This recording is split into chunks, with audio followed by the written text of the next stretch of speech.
The pua always come last, huh? Must been nice to have all that free time. Hayden said that with a look of disdain as I picked up the reservation ticket at the bank. It was the end of the year, and the bank was incredibly busy. Making a reservation in advance was recommended, but my schedule wasn't confirmed until the last minute. Therefore, I had to go there in person. Hayden was proud to be a banker at the main branch. Despite being at work, he proudly boasted to me about his extensive knowledge of money and how much money he had handled so far. I don't have a single good memory of Hayden. It felt ridiculous to deposit my important money in a bank where such a classmate worked, and for once, I spoke up strongly against him. "Cut it out. If you say any more, I'll withdraw everything." Hayden laughed loudly without concern for the people around us and said, "It's probably just $10,000, right?"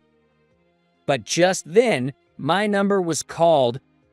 I told the female staff at the counter, "I'm withdrawing all my $500 million.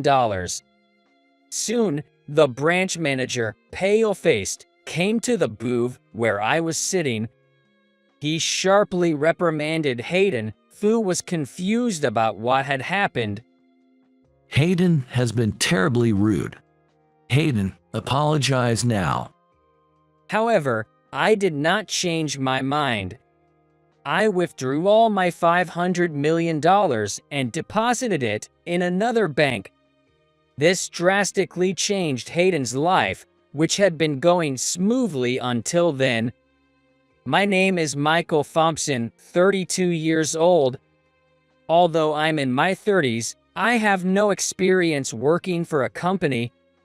After graduating high school, I lived a carefree life without working for a while.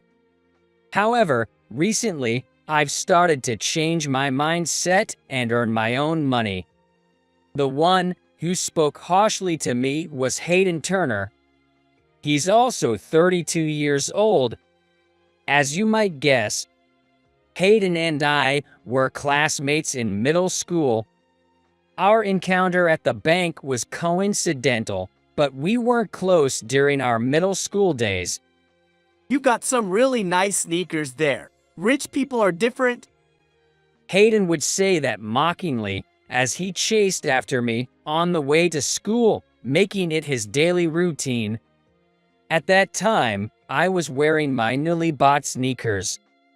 I chose them for their comfort, as I would use them for the 20-minute walk to and from school and for physical education classes. They weren't cheap, but they weren't so expensive as to warrant his sarcasm. They're nice shoes, but the price is average. There are others wearing the same pair. Indeed, there were many classmates who wore sneakers from the same brand, albeit with slight differences in design. However, Hayden had only one goal. He wanted to outdo me. Back then, Hayden was walking the path of an elite middle school student under the guidance of his enthusiastic parents. He started going to cram school as soon as he entered elementary school.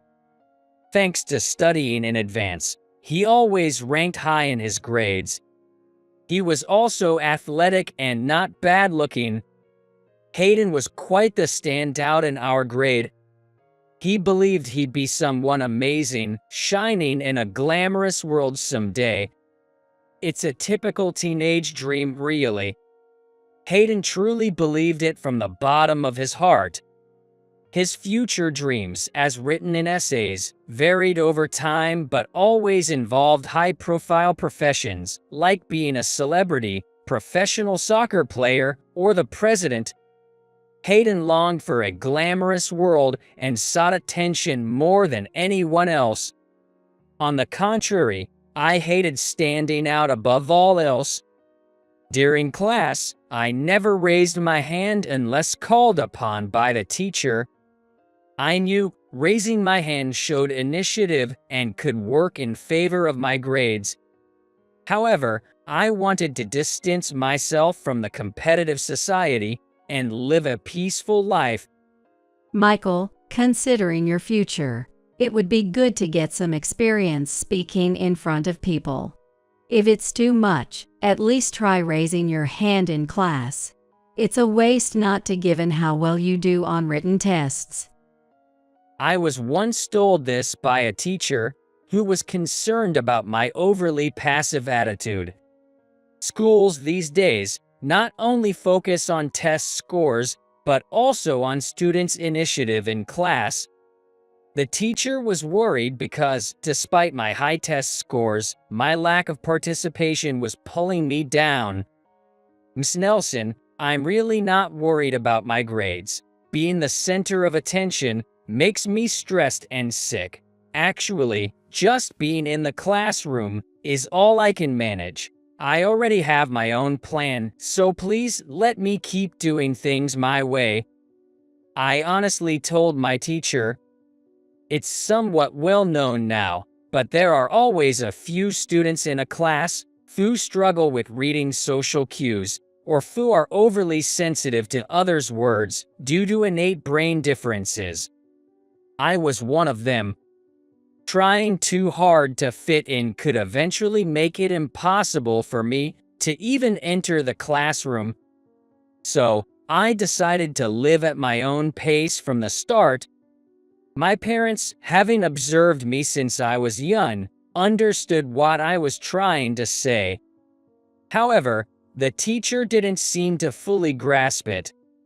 Well, fate has its ironies. Despite not seeking it, I ended up in the spotlight. One morning, a middle school student found himself being mobbed by the media as he entered the school gates. Excuse me, could I interview you for a moment? Hayden, ever the attention seeker, was unfortunately caught by a journalist from a famous weekly magazine. For Hayden, who loves to be the center of attention, standing in front of a camera was the ultimate opportunity. He was thrilled to be in front of the camera. There was a festival happening near the school soon. Hayden assumed the interview would be about that. However, the questions were completely different from what he expected. Jack goes to this school, right? What kind of student is he? Is he a central figure in music classes? Does he write or perform songs at school? The journalist bombarded Hayden with questions. But Hayden was clueless. He had no idea who they were asking about. Who is Jack? We don't have anyone like that here.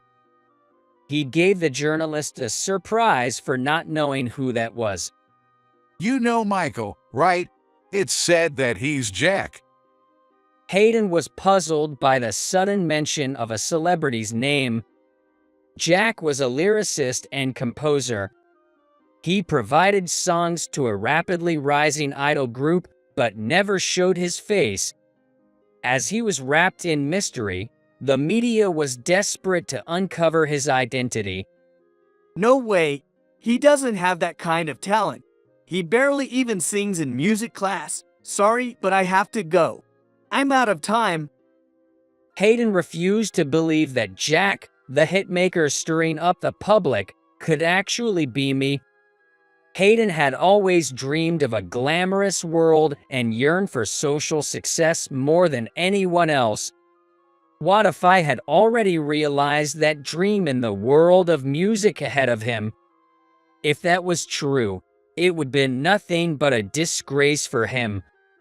That day, an emergency assembly was called for all students in the gym. It was clear that the commotion was about the media prowling around the school building. The principal first explained the situation. Today has been difficult with all the questions. Those interviewed might guess, but this is all because of the reports about Jack. Your homeroom teachers will give you more details. Prompted by the principal, my homeroom teacher took the stage. She seemed bewildered by the sudden turn of events, looking utterly exhausted. She looked as if she hadn't slept at all. Recently, a popular idol group's song provider was revealed by a weekly magazine to be Michael, a student in my class. His picture was taken secretly. Michael has only been known as Jack, keeping his identity private. As you know, his hits have been very successful. The search for his real identity has intensified, leading to public disclosure. This situation might continue for a while. Please don't accept any interviews. Even small comments can become a big deal. Just say that the school has banned interviews, and you'll be fine. Also, you might have many questions for Michael, but he's very tired now. Please give him some space. There was one exception. That is Hayden. Are you really providing songs for those idols? That group is part of a major agency, and you have no connection to them at all. During lunch break, Hayden would come over to me and start talking at me rapidly. A seemingly talentless classmate had suddenly become famous. Moreover, this person is celebrated as a genius brimming with innate talent. Hayden, always wanting to stand out, must have felt jealous. It was becoming difficult for him to maintain his composure.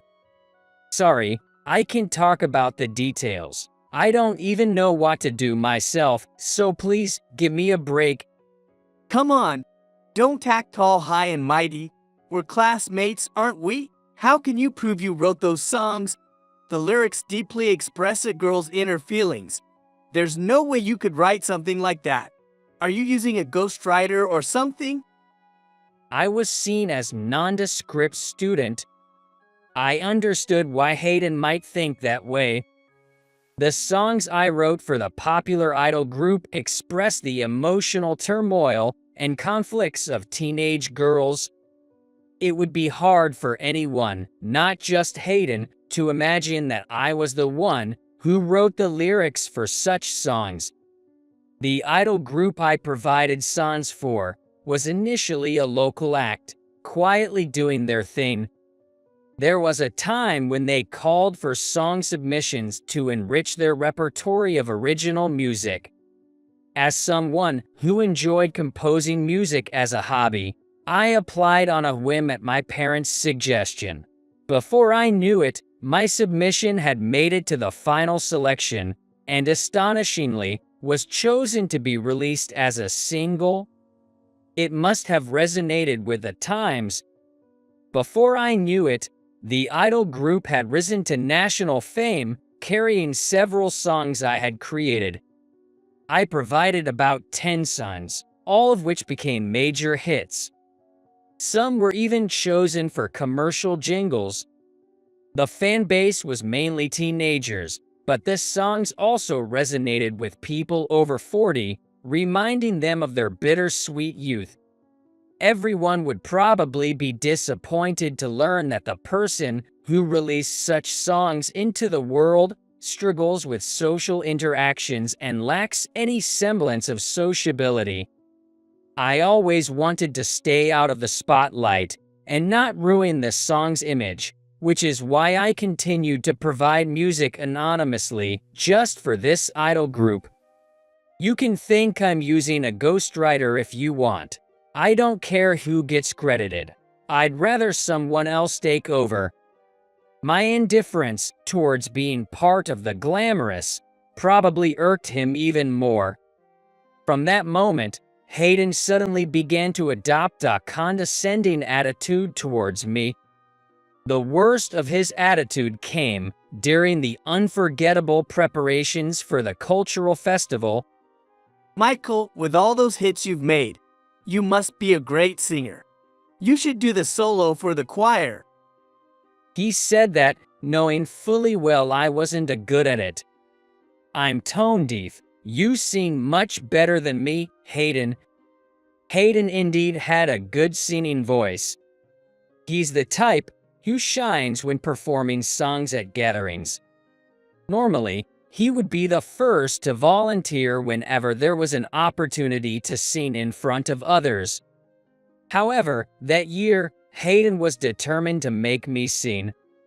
Perhaps because I was recognized as a genius who produced hit songs, he wanted to embarrass me by having me perform a song off-key in front of others. Ultimately, our music teacher caught wind of the commotion and decided to remove the solo part. Even after this incident, I continued to write songs for a while. I knew the 5 members had been dreaming of entertainment industry success since their local idol days, diligently practicing after school. My songs resonated with many because they reflected the members' innermost feelings. I didn't want to step back just because my information had been leaked. However, the situation suddenly changed. The idol group ended up disbanding. It was a decision resulting from various factors intertwined with their fame. Being primarily middle schoolers, they had reached the age to consider high school, and with national recognition, their freedom to act and speak diminished. With success came losses. The more famous they became, the more conflicted they felt about continuing as they were. The management considered keeping the group name but changing the members. However, longtime fans resisted the total member change, unable to accept it. The complications arising from my role as a songwriter, impacting my middle school life, contributed to the decision for the members to graduate in a final live performance, leading to the group's disbandment. The media couldn't possibly know the detailed circumstances. After the disbandment was announced, rumors spread that Jack had hit a slump, unable to produce songs as before, forcing the group to disband. I didn't refute these claims. Afterwards, I stopped making music. Regardless of the reason, being just a normal middle school student again was what made me happiest. Hayden seemed to be the most pleased with my change in circumstances. Despite never being close, he'd now eagerly approach me. The entertainment industry isn't easy to succeed in, right? You can't just make money that easily. Plus, you're going to a part-time high school. What are you going to do there now that you've lost your songwriting job? I've always wanted to go to the part-time high school. It has nothing to do with songwriting. Don't make excuses. A loss is a loss. Just admit it. It's too late for entrance exams now, right? Poor thing, you've really messed up your life. Hayden looked at me triumphantly, completely misunderstanding the situation. I get stressed in group settings and wanted to live at my own pace. So, I just chose a part-time high school.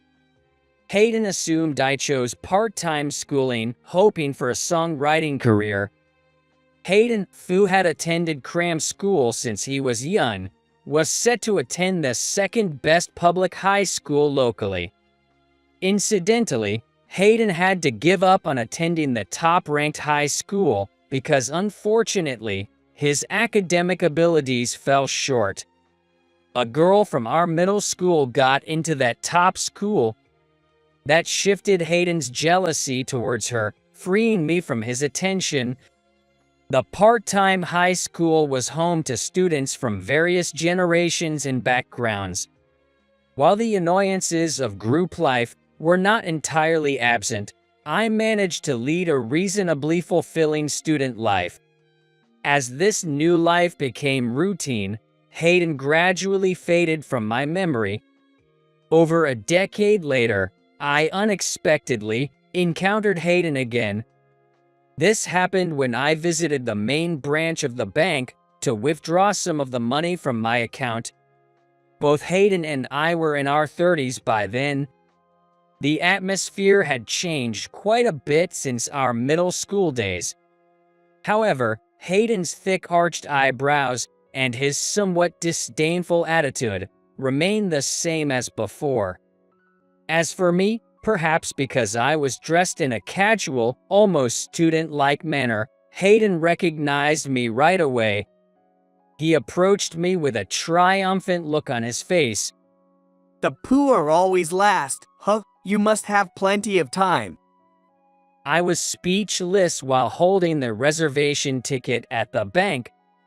That's not the kind of comment a bank employee should make.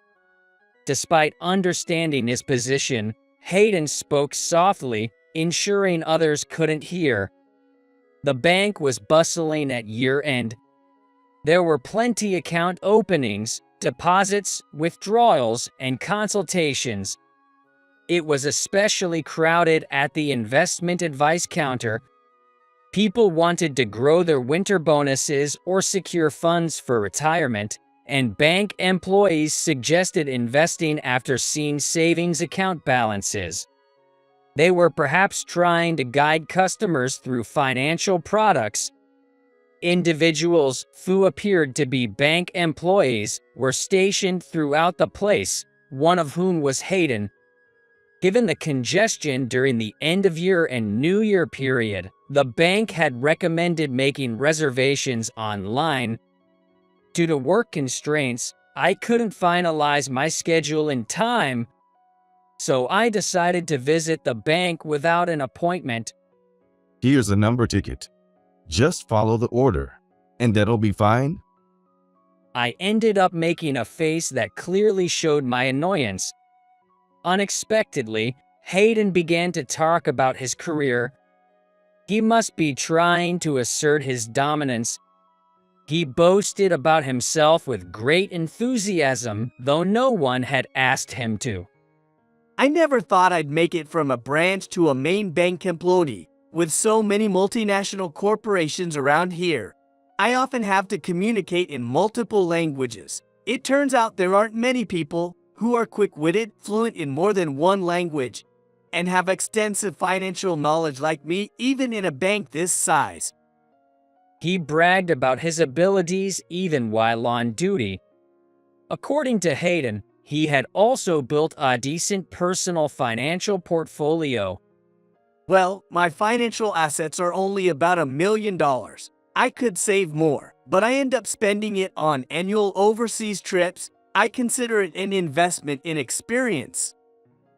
I had visited the bank that day with the sole intention of withdrawing a portion of cash from my account.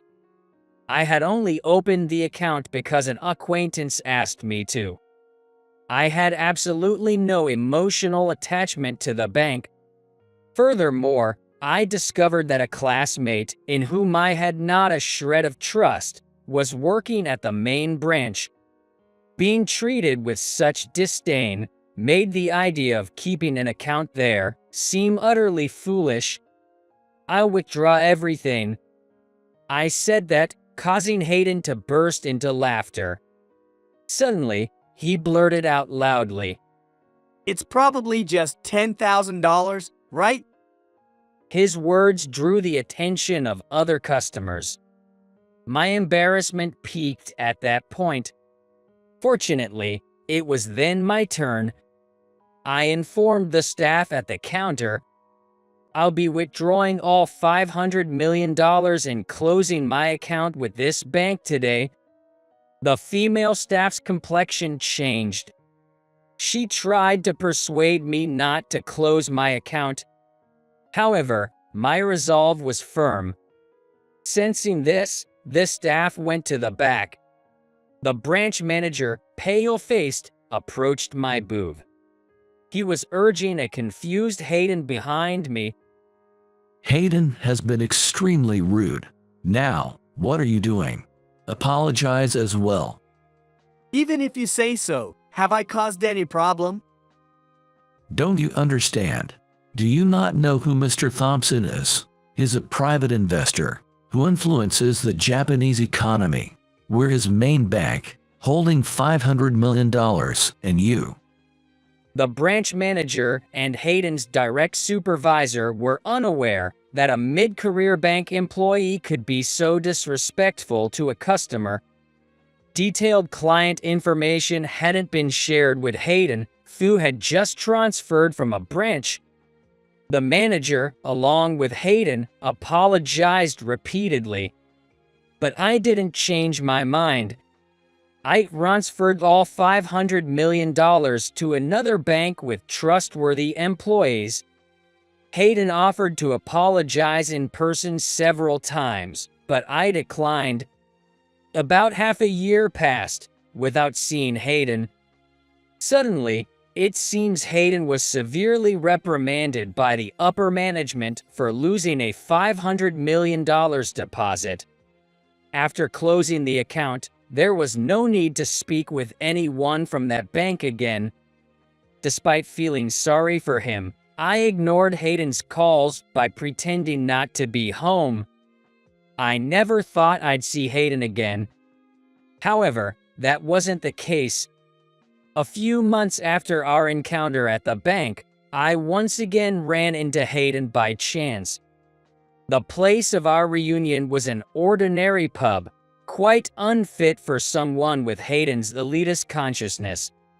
I was there to attend a certain celebration party. Arriving earlier than planned, I entered the pub intending to wait in a reserved private room. That's when I noticed a man drinking a highball at a corner counter seat. It was Hayden.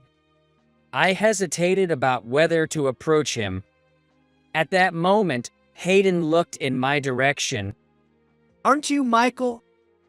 Long time no see. Drinking alone here doesn't seem like you.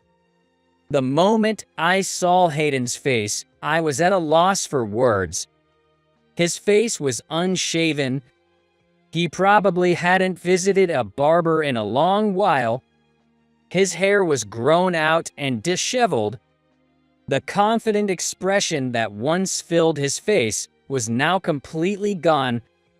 Seeing me now, you must be surprised at how much I've changed. You're probably thinking I look too disheveled to be a banker. Hayden hinted at his current state from the smell of alcohol, indicating he had been drinking since noon.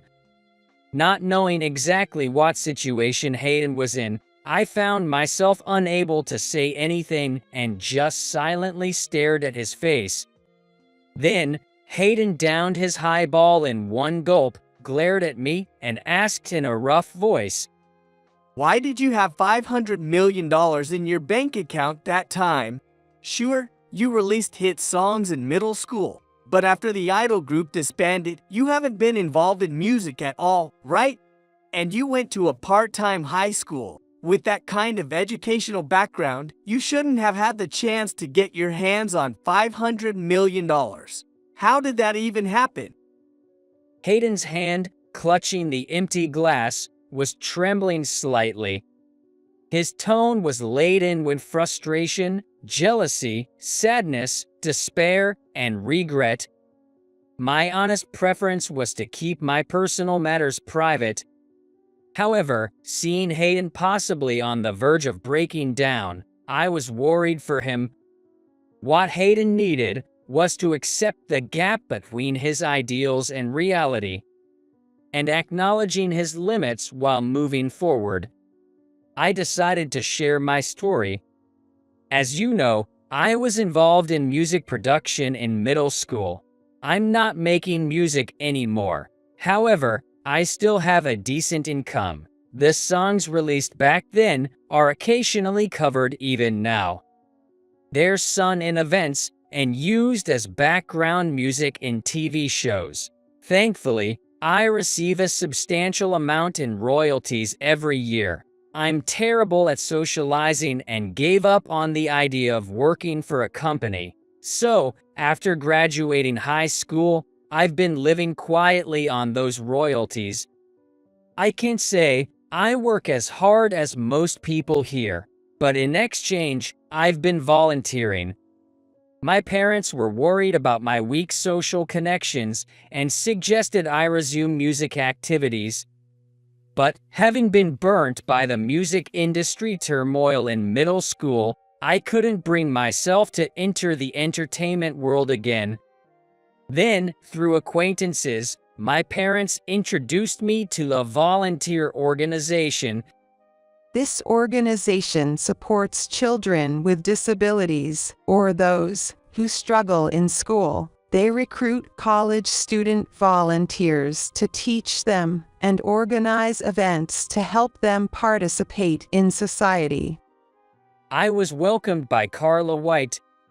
She's an 80-year-old woman, active in volunteer work. Carla had a son with disabilities who passed away in his 30s after a long illness. Wanting to help children facing difficulties, she and her husband founded the organization in their 50s, using their personal funds. I found myself involved in the unfamiliar world of volunteer work by chance.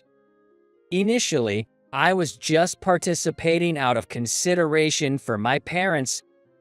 However, a request from Carla changed my perspective entirely. Michael, you can write lyrics and compose music, right? If it's possible, could you create a song that everyone participating in our activities can sing together? We'd like a simple, positive song that even children with disabilities can easily sing. I hadn't composed any music since stepping away from the music world. Being manipulated by adults and bearing the brunt of jealousy had made life difficult. Attempting to compose brought back painful memories. But I thought a theme song for the volunteer group, sung among ourselves, would be fine. Agreeing, I spent a month completing a certain song. Before starting volunteer activities, everyone began singing the song I created. Its melody line was simple, with little fluctuation, something anyone could seemingly create. However, I realized the song I created played a role in uniting people of different generations, genders, and family backgrounds. Gradually, I began to spend more time composing music, playing piano accompaniments at choir competitions organized by the volunteer group, and creating music for stages and commercials. Your volunteer activities and that $500 million in the account, how do they connect? And why can you create music? Did you apprentice under a musician? Despite becoming so famous, why did you quit making music? I can't understand anything you do or think.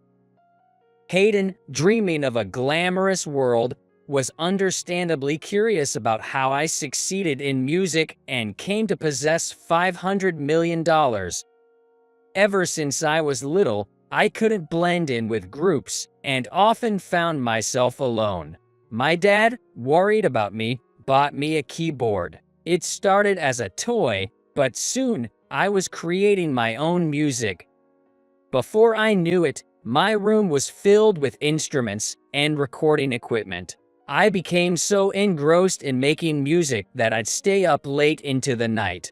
Music wasn't about fame for me, it was a way to overcome loneliness.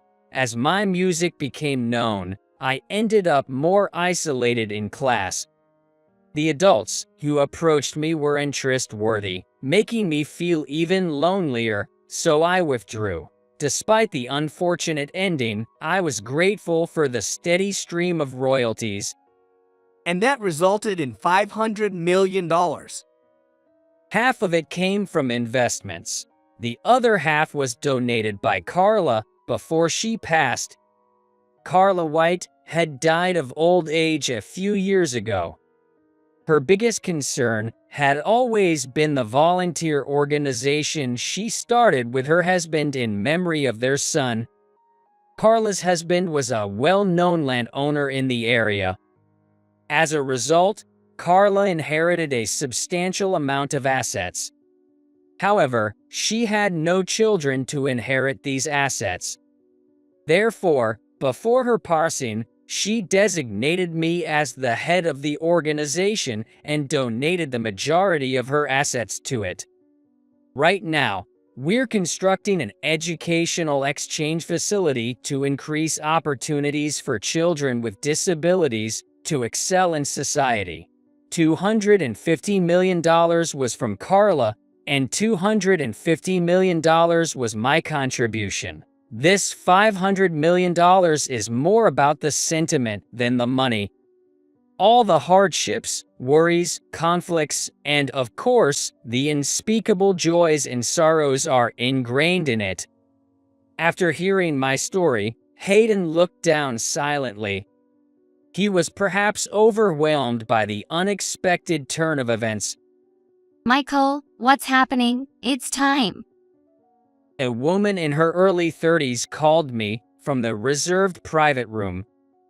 Today marked a pause in the continuous meetings for the construction of the educational exchange facility. Therefore, we decided to have a drinking party with the members of the volunteer organization. Actually, she's my wife, a former member of that idol group, who has supported Carla's activities since her teens. She became famous as an idol, but always felt something was missing. She says she's most fulfilled now. Fame doesn't necessarily fulfill everything, nor does having money guarantee you can have everything. Hayden's measure of happiness was always about whether he could stand above others. However, I wanted him to realize that this isn't necessary. As time pressed on, I left Hayden with a "see you" and moved on. Later, I gradually got the facility connecting disabled children with society on track. Our learning support activities for non-attending children garnered media attention, featuring on TV and in magazines. Despite this, I remained uncomfortable with the limelight. So I had my wife, acting as my assistant, handle the interviews in my place. I learned about Hayden's whereabouts at a middle school class reunion. After leaving the bank due to our incident, he had been unemployed for a while but had recently started job hunting. Surprisingly, he was applying mainly to pub chains, not aiming for a major corporate shift. During his unemployed days, encouragement from various people he met while drinking at pubs helped him regain the will to restart his life. He aspired to create a space of comfort for those struggling to find their place. He hopes to work at a pub as training towards that goal. Hayden seemed to have lost his fixation on being an elite, standing above others. Although Hayden and I originally had opposite dispositions, the places we find ourselves in now might be surprisingly close. The day we can share our dreams might not be too far off. I felt I might have found a future best friend, a notion I thought would never apply to myself.